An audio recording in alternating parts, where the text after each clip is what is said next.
आपने जैसे कि पहले भी सुना कि हमारी फीलिंग्स हमारी लाइफ को चेंज करती है, तो आज हम देखेंगे कि किस तरीके से चेंज करती है। जैसे जैसे हम अपनी फीलिंग्स को अच्छा बनाना शुरू करते हैं, उन्हें बहुत सुंदर बनाना शुरू करते हैं, तो एक्चुअली हम अपने ही अंदर की रेजिस्टेंस को, अपने ही अंदर बनाए हुए बैरियर्स को, अपने ही अंदर चल रहे कॉन्फ्लिक्ट्स को, क्लैशेस को, डर को, चिंता को हम धीरे धीरे धीरे ओवरकम करते हैं। जैसे हमने पहले भी आपसे शेयर किया था कि दो वर्ल्ड्स हैं, two worlds, inner world and outer world, अंतर जगत और बाहरी जगत।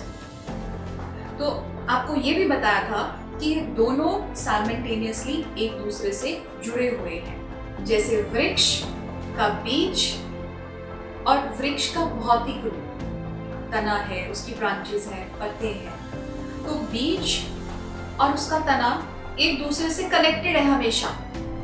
एक नीचे है और एक ऊपर है, लेकिन दोनों आपस में कनेक्टेड है। एक मेटाफिजिकल एंटिटी है और दूसरी फिजिकल एंटिटी है, तो दोनों आपस में सदैव जुड़े हुए हैं। तो इसका मतलब मेरे इनर वर्ल्ड में, मेरे अंतर जगत में यदि किसी ना किसी बात को लेकर लड़ाई चल रही है, लड़ाई कैसे? कई बार हमारा किसी व्यक्ति से क्लैश हो जाता है, तो भले हम उससे बात नहीं कर रहे होते, कम्युनिकेशन में नहीं है, लेकिन अपने अंतर जगत में उससे चैटिंग जरूर चल रही होती है कि उसका हम ये कर देंगे, उसका हम वो कर देंगे। तो एक्चुअली मैं इनर वर्ल्ड के अंदर क्या क्रिएट कर रहा हूँ? एक रेजिस्टेंस को, एक ऑपोजिशन को, बैरियर को बना रहा हूँ। इसी तरीके से और भी कई बातें कि मेरा फ्यूचर में क्या होगा, पता नहीं ये काम मैं कर पाऊंगा कि नहीं कर पाऊंगा। वो भय भी आपको एक रेजिस्टेंस, एक दीवार की तरह काम करती है। चिंता, अपनी भी चिंता, घर में दूसरों की भी चिंता।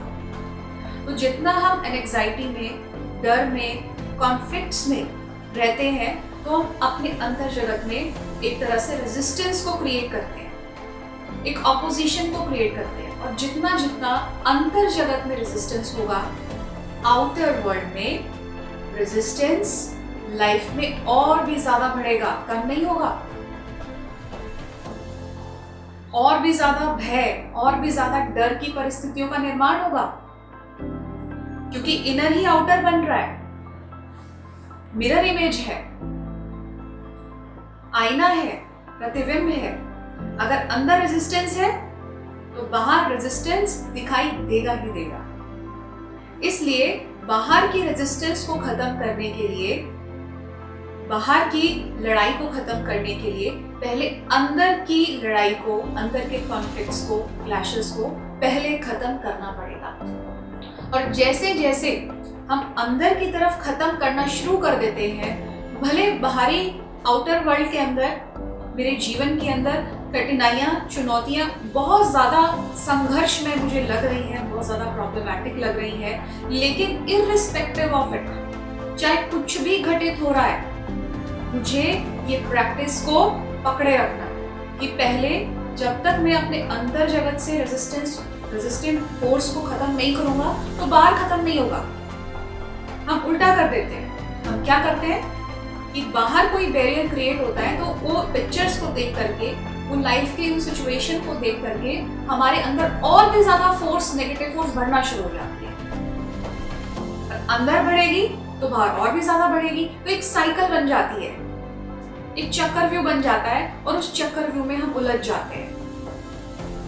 इसलिए उस चक्रव्यूह से बाहर निकलने के लिए, उसको तोड़ने के लिए हमें पहली चीज ध्यान में रखनी होगी कि बाहर जो है, जैसा है, चाहे वर्स से वर्स मुझे दिखाई दे रहा है, लेकिन जब मैं अंदर से उन चीजों को, उन क्लैशेस को खत्म करूंगा, उन रेजिस्टेंस को, बैरियर्स को खत्म करूंगा, तो बाहर धीरे धीरे धीरे, चाहे इसमें कुछ दिन भी लग सकते हैं, कुछ महीने भी लग सकते हैं, लेकिन धीरे धीरे धीरे वो सिचुएशन डिसअपियर होना शुरू हो जाएंगी। क्यों होगी? क्योंकि आपने अपने ऊपर वर्कआउट किया है, आपने पहले उन चीजों को अपने अंदर से खत्म किया है। और जब अंदर से खत्म तो उसका रिजल्ट यही होगा कि बाहर भी खत्म। अब अंदर में खत्म किस थॉट्स को क्रिएट करके हमको करना है। जैसे ऑल इज वेल, सब कुछ बहुत अच्छा चल रहा है, जो हो रहा है अच्छा हो रहा है और जो होगा वो अच्छा होगा। अब देखिए, अब ये इस थॉट पैटर्न से सबसे पहले क्या हुआ, वो रेजिस्टिव फोर्स जो मेरे माइंड में चल रही थी, मैं उससे ऊपर के लेवल की तरफ आ गया। जब ऊपर के लेवल की तरफ आ गया, जब मैंने ये सोचा कि जो हो रहा है अच्छा हो रहा है, जो होगा वो अच्छा होगा, तो तुरंत हमारा माइंड एक रिलैक्सिंग, एक कंफर्ट जोन में आता है, एक रिलैक्सिंग मोड में आता है, एक स्टेबल मोड में आता है। और जैसे ही हमारा माइंड लो एनर्जी से हाई एनर्जी की तरफ मूव करता है, तो उस यूनिवर्सल एनर्जी का फ्लो हमारे थ्रू होना शुरू हो जाता है। वो ब्लॉकेजेस खत्म होना शुरू हो जाती है, और जब वो इनफाइनाइट एनर्जीज हमारे थ्रू फ्लो होना शुरू होती हैं, तो वो एनर्जीज आपको सॉल्यूशन की ओर लेकर जाती है, बेटरमेंट की ओर लेकर जाती है। जैसे कि हमने डिस्कस भी किया था लॉ ऑफ फोकस के बारे में, कि जिस चीज पर हमारा ध्यान ज्यादा देर तक केंद्रित रहता है, वो घटनाएं होना शुरू हो जाती है। अब जैसे मैंने ये सोचा कि जो हो रहा है अच्छा हो रहा है और जो होगा वो अच्छा होगा, तो उससे क्या होगा, एनर्जी का फोकस मैंने चेंज कर दिया। तो अगर सिचुएशन कोई खराब भी होने वाली थी, वो ठीक होना शुरू हो जाएगी। इस तरीके से हम अपनी परिस्थितियों को खुद चेंज कर सकते हैं, लेकिन पहले स्वयं की फीलिंग्स को, स्वयं के थॉट्स को चेंज करना पड़ेगा।